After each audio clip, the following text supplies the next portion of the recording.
ऐन सणासुदीच्या काळात खाद्यतेलाचे भाव हे मोठ्या प्रमाणात वाढले असल्याने सर्वसामान्य लोकांना खाद्यतेल घेणेही परवडत नसून याबाबत सिन्नर तालुका भाजपाचे तालुका उपाध्यक्ष दत्तात्रय गोसावी यांनी तहसीलदार राहुल कोतडे यांना त्याबाबत निवेदन देऊन वाढलेले दर त्वरित कमी करण्याची मागणी केली आहे।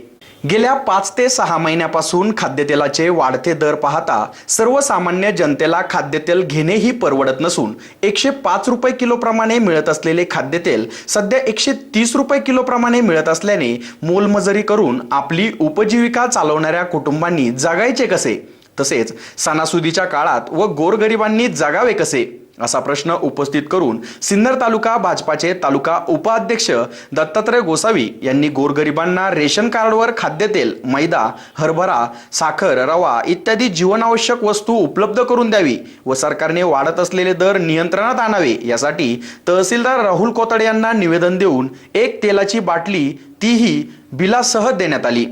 यावेळी भाजपा तालुका उपाध्यक्ष दत्तात्रय गोसावी, सार्थक गोसावी, सागर गोसावी, अजित शेख आदी उपस्थित होते। SN न्यूज साठी अक्षय गायकवाड।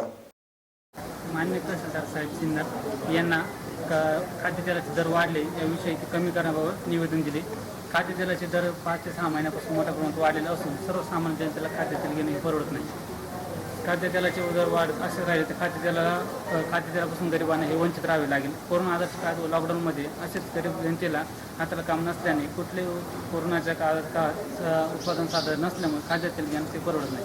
खाद्यतेलाचे दर प्रति किलो 105 ते 130 रुपये इतके आहे। यामुळे ग्रामीण भागातील मोलमजुरी करणारे लोक खाद्यतेलाच्या महागाईमुळे त्यांचे दररोजचे आर्थिक जीवन हे कोलमडले आहे। तरी आपण खाद्यतेलाची किमती नियंत्रणात राहतील याची काळजी घ्यावी। तसेच